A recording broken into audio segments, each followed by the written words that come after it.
Clue today news కి స్వాగతం.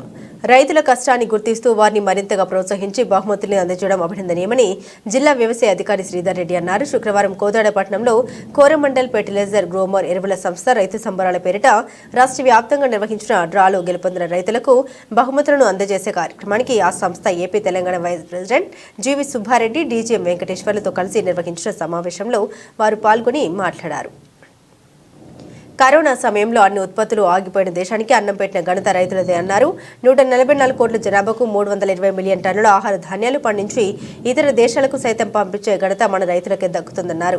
అవసరం ఉన్న వరకు రసాయనిక ఎరువులతో పాటుగా సేంద్రియ ఎరువులను ఉపయోగించి నేల సంరక్షణకు పాటుపడాలన్నారు.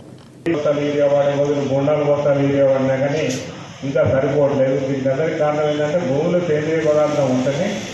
మనం వేసిన ఎరువులు అనేది మొక్క సరిగ్గా ఉపయోగించుకుంటుంది. తర్వాత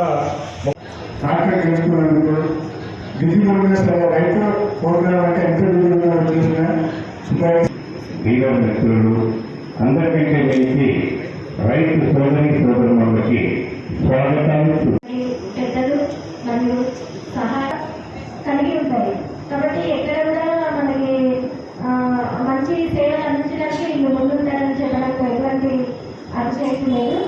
అందరికీ వీళ్ళ సేవలు యూజ్ చేసుకొని మిగతా రానున్న రోజుల్లో కూడా మన రైతు సోదరులకి ట్రాక్టర్లు, బుల్లెట్తో పాటు ఇంకా ఏమైనా స్ప్రేయర్స్ కానీ ఇట్లాంటివి ఎక్కువ మొత్తంలో ఇస్తే రైతులకు ఉపయోగపడతాయని కోరుకుంటూ థ్యాంక్ యూ అండి. కాబట్టి మన ఈరోజు పోరాడే కార్యక్రమాన్ని జరుపుకుంటున్నాం సార్. కాబట్టి ఇప్పుడు మన ఏరియా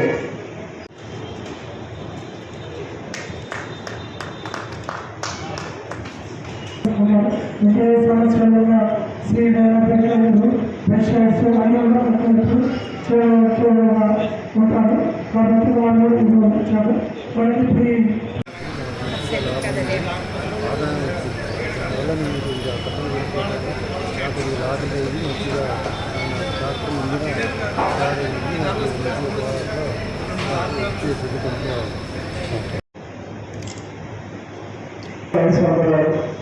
ఈ మన బహుమతులు రావాల్సిన కార్యక్రమానికి 12 బహుమతులు తీసిన డాక్టర్కి మీరు అభివృద్ధి సుబ్బారెడ్డి గారికి ఎందుకంటే సార్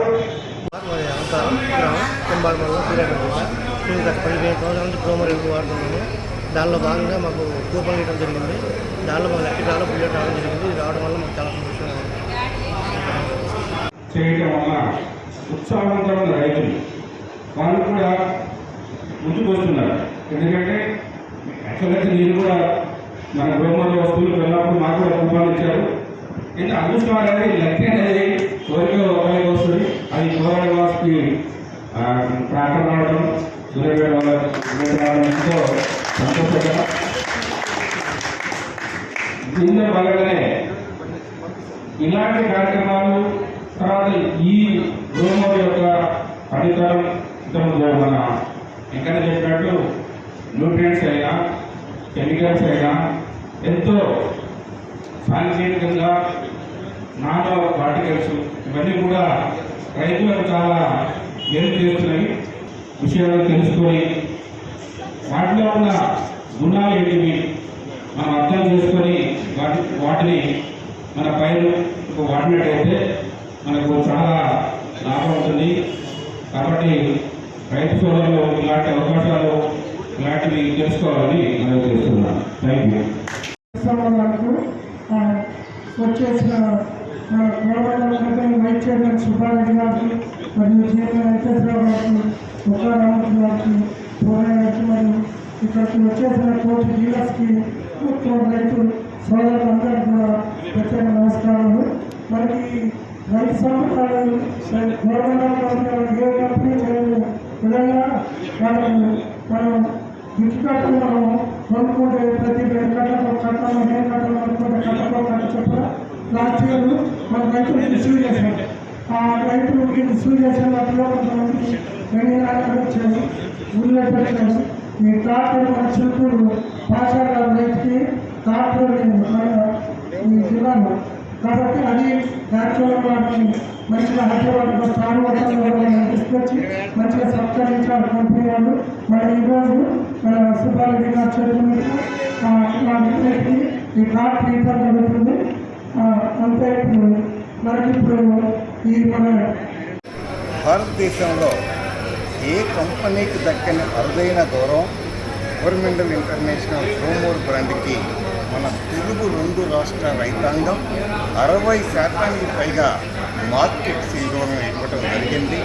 ఇలాంటి చురుకైన దానిలో భాగంగానే రైతును ఉత్సాహపరిచే విధంగా రసాయనిక ఎరువులను క్రమబద్ధీకరంగా వాడి తక్కువ ఖర్చుతోటి అధిక దిగుబడులు పొందేటువంటి దానితో పాటుగా ఈ గోదావరి గ్రోమోర్ సంబరాలు అనేటువంటిది ప్రవేశపెట్టడం, దాంట్లో భాగంగా 2 తెలుగు రాష్ట్రాలకి 2 ట్రాక్టర్లు, 16 బుల్లెట్లు, 64 మోపెడ్లు, 1200కు పైగా వెండి నాణ్యాలు రైతులకు ద్వారా అందజేయటం జరిగింది. దానిలో భాగంగానే ఈరోజు మన సూర్యాపేట జిల్లాలో భాషా గారికి ట్రాక్టరు, అదేవిధంగా మన రవికి బుల్లెట్ రావటం జరిగింది. ఈ కార్యక్రమానికి జిల్లా డిఏఓ శ్రీధర్ రెడ్డి గారు పాల్గొన్నారు. రైతులు అందరూ కూడా కష్టపడి పనిచేస్తున్నారు. వారికి సరైనటువంటి ఆదాయం వచ్చి అప్పుల ఊబిలో నుంచి బయటపడి చిన్న చిరునవ్వుతోటి వారు ఉంటారని ఆశిస్తూ వారి వెంట ఎప్పుడూ కూడా గ్రోమోర్ వారి వెంట ఉండి సరైనటువంటి వ్యవసాయ పద్ధతులను అందజేస్తూ తక్కువ ఖర్చుతోటి అధిక లాభాలను పొందే ప్రయత్నంలో మేమందరం కూడా పనిచేస్తామని తెలియజేసుకుంటూ మీ నుంచి సెలవు తీసుకోలేదు. కరోనాకు ముందు రైతుతో కలిసి పనిచేసే వాళ్ళన్నా ఏసీ రూమ్లో కూర్చున్నటువంటి పారిశ్రామిక. కానీ కరోనా టైంలో మేమంతా కూడా ఇంట్లో వదిలిపెట్టి బయటికి రాకుండా రూములో కూర్చొని ఇంట్లో గడికి ప్రారంభించుకొని పనిచేస్తే రైతన్న డాక్టర్లు, నర్సులు, పారిశ్రామిక వాళ్ళతో పాటు రైతన్న కష్టపడి పనిచేసి అందరికీ అన్నం పెట్టినటువంటి ఆ మహానుభావుడు రైతన్నకి ప్రత్యేకమైనటువంటి ధన్యవాదాలు తెలుసుకోవాలి. ఇంకొక విషయం ఏంటంటే మనకు స్వాతంత్రం వచ్చినప్పుడు భారతదేశానికి 37 కోట్ల జనాభా. మేము 1965-70 మధ్యలో ప్రాథమిక పాఠశాలకు స్కూల్కి వెళ్ళేటప్పుడు గ్రామంలో 200 మంది పిల్లలు చదువుతుంటే ఏదో మాలాంటి కొంచెం పెద్ద రైతుల పిల్లలు ఇంటికి పనిచేసే వాళ్ళ మిగిలిన 190 మంది పిల్లలు బయటలో అమెరికా నుంచి చనిపోయినటువంటి ఆ ముక్కిపోయిన గోధుమల ఉప్మా, అక్కడ ఇచ్చినటువంటి ఆ పాలపొడితో తయారు చేసిన పాలు చేసి పిల్లలు చదువుతున్నారు. అప్పుడు మన జనాభా కేవలం 37 కోట్లు మాత్రమే. ఈనాడు 140 కోట్ల జనాభాకి కావాల్సినటువంటి ఆహారం 325 మిలియన్ టన్నులకు పైగా ఆహార ధాన్యాలు, 350 మిలియన్ టన్నులకు పైగా కూరగాయలు, పండ్లను పండిస్తూ 140 కోట్ల మందికి అన్నం పెట్టడమే కాకుండా ఇతర దేశాలకు కూడా ఎగుమతి చేసేటువంటి స్థితికి వచ్చినటువంటి ఆ ఘనత మళ్ళా మన రైతాంగానికి వస్తుంది.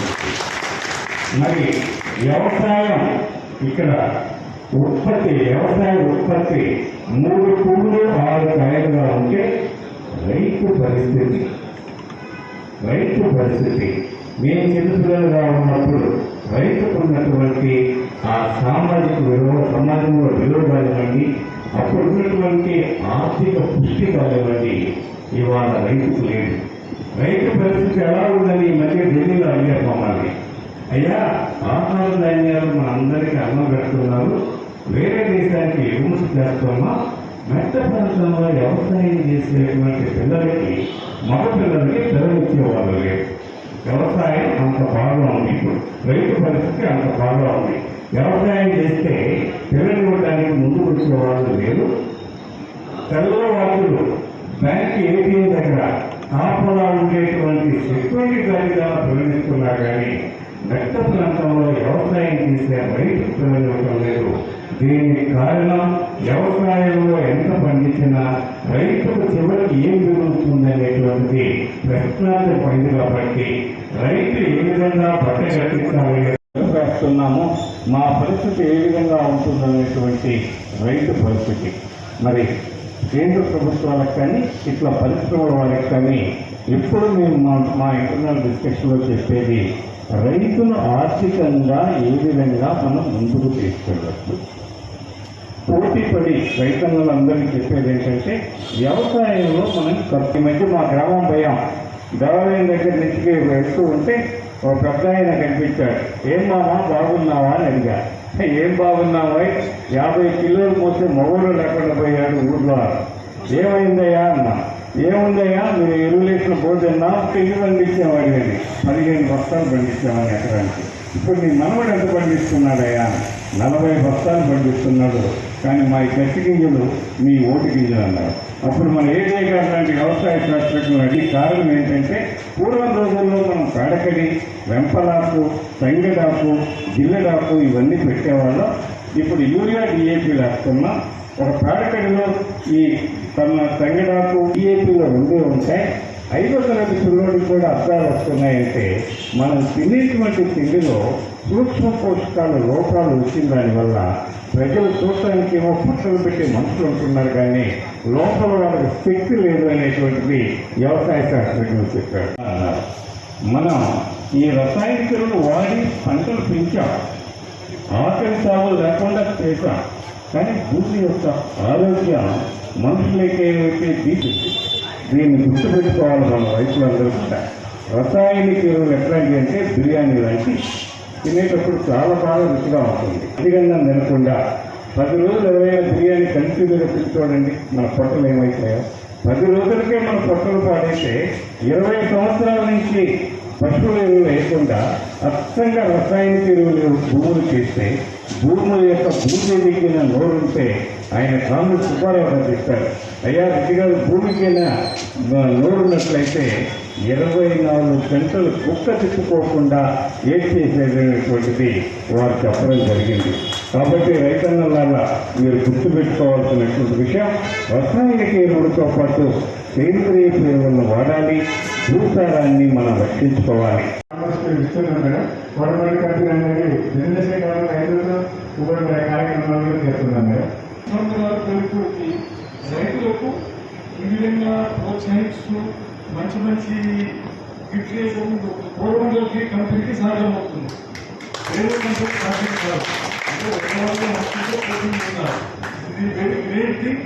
దీంట్లో చాలా గొప్ప అవకాశం కంపెనీ కనిపిస్తుంది. భవిష్యత్తులో కూడా ఇస్లామిక్ సర్కార్ వాళ్ళు రైతులు కూడా మన గవర్నమెంట్ సర్కార్ ప్రోగ్రామ్కి దానికి కూడా అవ్వడానికి దీన్ని అందరూ ప్రోత్సహిస్తూ ఈ యొక్క సాధీనంగా అందరూ అవకాశం